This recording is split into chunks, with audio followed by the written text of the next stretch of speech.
So first of all, we're going to put some mousse on the surface, all the way through the palm of the hand.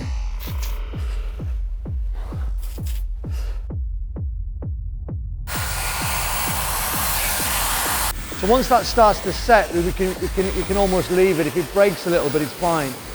It's just really to get it to sit to the head shape. So we're just going in quite close to the root with the mousse. This is all about controlling the hair. It's called almost changing the texture completely with the product.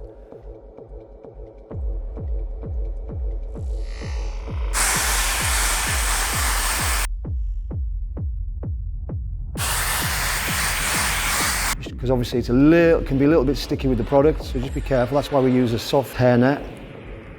Again, this is a really good tip, so that we can get the hair to sort of almost saturate the surface and add that high gloss. And you can see this is where the serum is just an absolutely incredible product. And because we've manipulated the texture with the mousse and we've set the hair, if you just went in with the serum, what would happen is it would just be too soft and uncontrollable. It's all about the finish, all about getting a really high gloss finish here that keeps it really modern.